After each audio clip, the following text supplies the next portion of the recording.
ড্রামে জানালায়। কলকাতার এক বর্ষার সকাল। রাস্তার ধারে কুয়াশা মাখা ভোর, গঙ্গার পাড়ে হালকা হাওয়া। কলেজ স্ট্রিট থেকে থুরন্তলায় আওয়া পূর্ণ ট্রামটা ধীরে ধীরে চলছিল। ভেতরে বসেছিল অনন্যা, একজন বাইপ্রেমী, শান্ত মেয়েটি, হাতে একটা রবীন্দ্রনাথের কবিতার বি।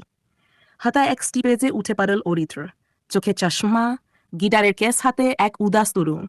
অরিত এক পাশে বসে অনঞ্জার বিয়ের দিকে একবার তাকিয়ে মুচকি হেসে বলল, রবীন্দ্রনাথ, আজকাল কেউ ট্রামে বসে কবিতা পারে না। অন্যা একটু চমকে উকে তাকাল, তারপর হেসে বলল, আর আজকাল কেউ ট্রামে গিটার নিয়ে ওকেও না।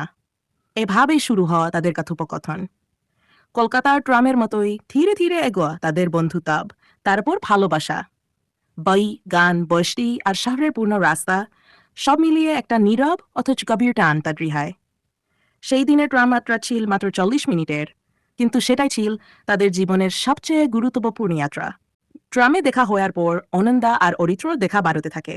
মাঝে মাঝে কলেজ স্ট্রিটে কাফির দোকানে, কখনো কলেজের সামনে, কখনো বা শুধু ট্রামের এক কোণে বসে কিছু না বলি শামো কেটে আয়।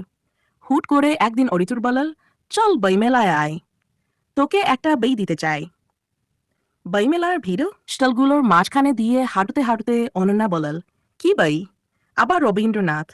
অরিত্র হেসে বলল, না, এবার তোর জন্য একটা গান, তবে গানের কথা বাইয়ে ছাপা আছে। সে তুলে দিল এক পাতলা বই, কভার পেজে অরিত্রর লেখা, ড্রামের জানালায় অরিত্র ঘোষ।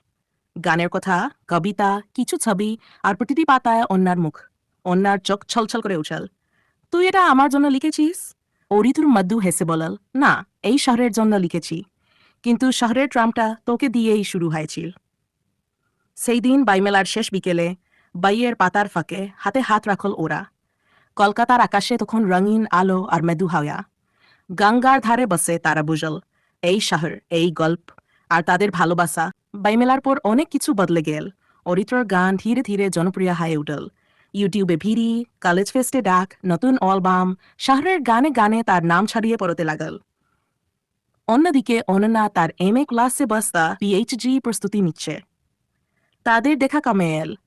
কথা হলেও তাতে আগের সেই ট্রামের ছন্দটা আর থাকে না। একদিন বর্ষার এক সকালে অন্য ট্রামে ওতে একা। সেই পূর্ণ জানালার পাশে বসে থাকে। হাতে আর রবীন্দ্রনাথ নেই, কেন জানি বই পড়তে ইচ্ছে করছে না। সে তাকিয়ে থাকে বাইরের শহরের দিকে, এখানে কুয়াশার পর্দা স্মৃতির মতো ঝাপসা। তখনই হাতাম মোবাইলে একটা মেসেজ আসে, আজ একটা নতুন গান বেরোল, চিঠি ট্রামের জানালায়, তোর জন্যিস। অরিত অনন্যা হেডফোনে গানটা চালায়। গানের শুরুতে ভেসে আসে সেই পূর্ণ কথাগুলো, আজকাল কেউ ট্রামে কবিতা পারে না। আর গানটা শেষ হয় এক লাইনে, তুই আমার শহর, আমার জানালা। চোখে জল চলে আসে অননার। বুঝে আয়ো, সব গল্প একসাথে শেষ হয় না।